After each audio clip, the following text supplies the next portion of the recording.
আসসালামু আলাইকুম। মারিয়া ইতির আরও একটি রেসিপিতে আপনাদের স্বাগতম। কেমন আছেন সবাই?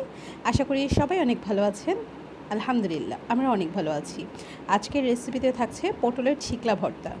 এটা শুনে অনেকেরই একটু ডিফারেন্ট মনে হতে পারে যে পটলের ছিকলাও আবার ভর্তা করব। হ্যাঁ, এভাবে করে পটলের ছিকলা একবার করে দেখেন। আশা করছি আপনাদের কাছেও ভালো লাগবে, আর এরপর পটলের ছিকলা আর ফেলতে ইচ্ছা করবে না।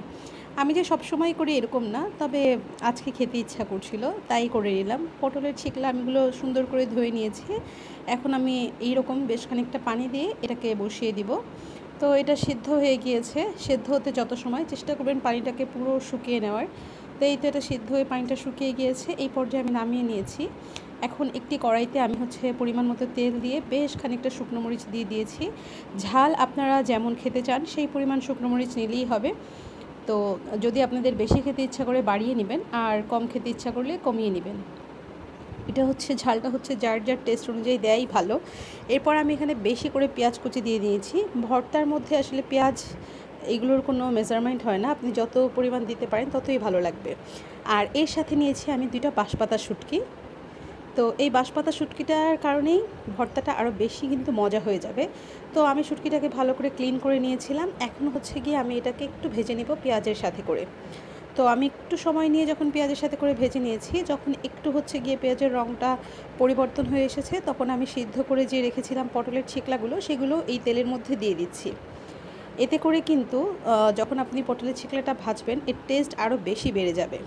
তো এই তো আমি বেশ খানিকটা সময় নিয়ে একটু ভেজে নিচ্ছি।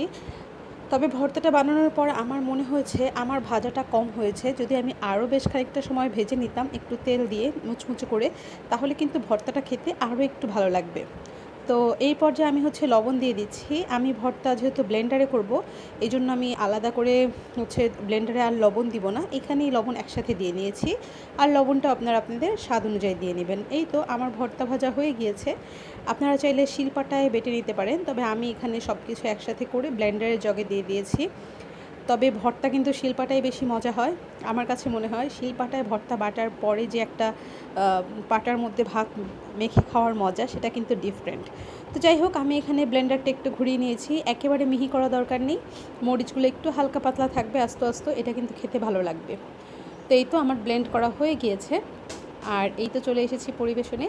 আশা করেছি সিম্পল এই রেসিপিটা আপনাদের ভালো লেগেছে। যদি ভালো লেগে থাকে একটি লাইক দিয়ে দিবেন। এতক্ষণ আমার সাথে থাকার জন্য ধন্যবাদ। আশা করছি আজ আর বাড়াচ্ছি না, দেখা হবে অন্য কোনো রেসিপিতে। আল্লাহ হাফিজ, আসসালামু আলাইকুম।